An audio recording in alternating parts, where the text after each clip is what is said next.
Well, hello, this is Eric Miscoll with Charlie Barnhart and Associates. I'm here in San Diego at the IPC APEX 2015 conference. Just taking some time to meet with some industry people, and very fortunate today to have joining me Dave Serepca. Dave is an attorney and partner with McMahon Serepca LLC.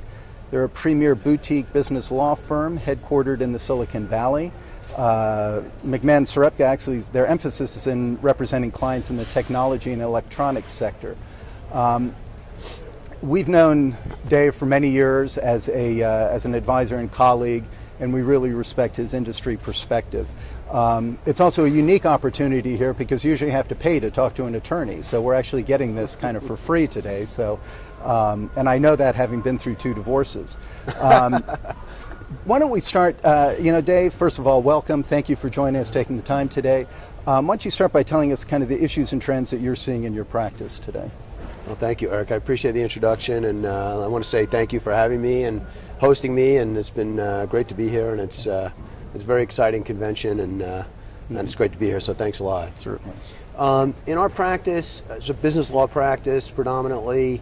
We're seeing a lot of activity in executive employment compensation, issues around form of equity compensation and valuation issues. On the commercial side, general counsel side, we're doing a lot of work with clients, with customers and customer workouts, customer disputes, dispute resolution. A lot of the industry practice, even though it's called contract manufacturing, involves PO-based engagements that don't have a contract. Right. And so that's where things can and do get very dicey when there are issues. So we're seeing a lot of that. So when you talk about customer disputes, is that you're jumping in on either side, OEM or EMS, or what do you? Yes, we have clients on both sides of the table, and we have to address the rights and remedies when they're not spelled out in a written agreement. Have to be analyzed, and there are issues under the Uniform Commercial Code and issues under general legal civil law that have to be worked out in the context of the business reality of what's happened and the facts. So we're seeing a lot of that. Okay. And then in mergers and acquisitions, we've been seeing a lot of deals structured as asset deals. There are some stock deals that we're seeing, but mostly the big push is to asset deals. A lot using cash. We've seen maybe only one stock-based deal and mostly cash-based deals in the past sort of 18 months to 2 years. Oh, wow. We've been involved in some distressed deals, 2 or 3 distressed deals, which have been very interesting and challenging, which require a lot of legal analysis on and structuring as they're more complicated than your traditional solvent, strong seller deals. Yeah. And then we're doing a lot of work in deal preparation and client preparation and due diligence, and preparation for due diligence. So 2 questions. Let me start with when you're talking about the preparation piece. What are the common challenges that you're seeing that with your clients? When they're in the M&A process, are there common issues, or? Oh yeah, absolutely, unique? Absolutely. The biggest issue in preparation that we see is sort of there has to be proper planning for the process, and all too often the process engages and commences a little too quickly, or things haven't been sort of thoroughly flushed out and ready to present on the sell side. And on the buy side, it's being patient enough to be able to understand and explore all of the due diligence issues, particularly on the legal side, which are sort of hidden issues, I would describe them as. And when they come up, they're very important, and they impact the business, and they impact the valuation, and they impact the risk associated with the transaction. So and my other question there is you talk about due diligence, and you hear that term bannered around all the time. I mean, we use it too, right?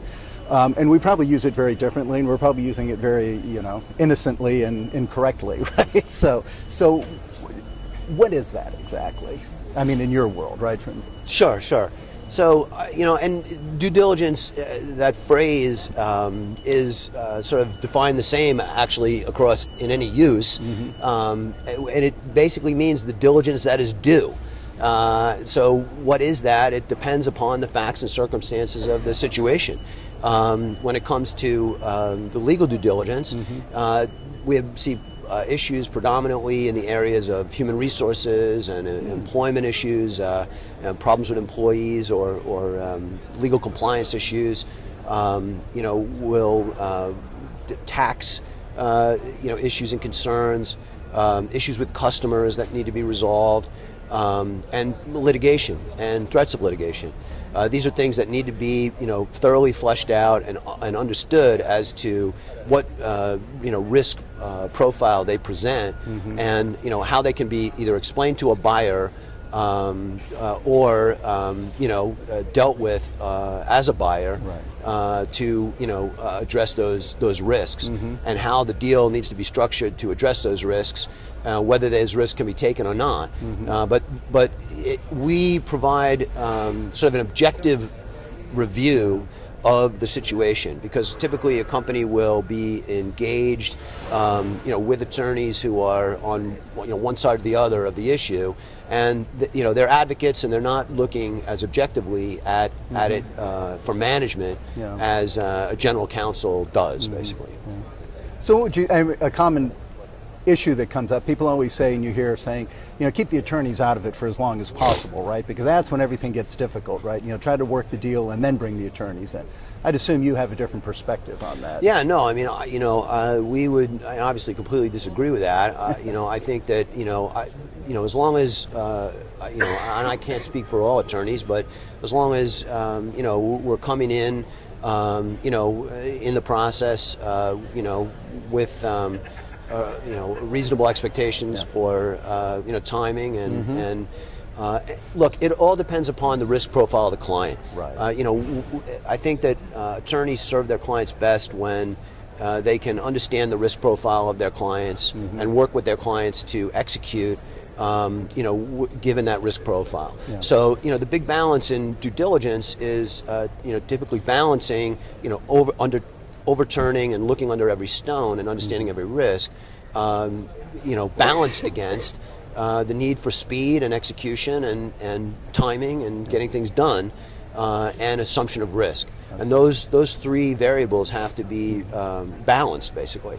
So I think that, from my point of view, it's all about that balance.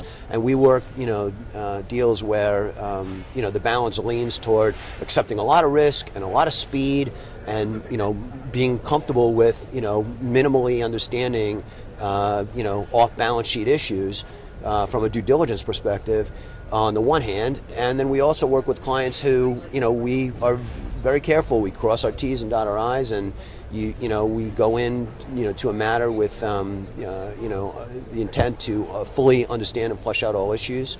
And we have buyers who want to be patient and careful, and the risk of having a problem with a deal later on sometimes outweighs the purchase price consideration, and we've seen that. And so it just depends on the situation, Eric, I would say. Okay.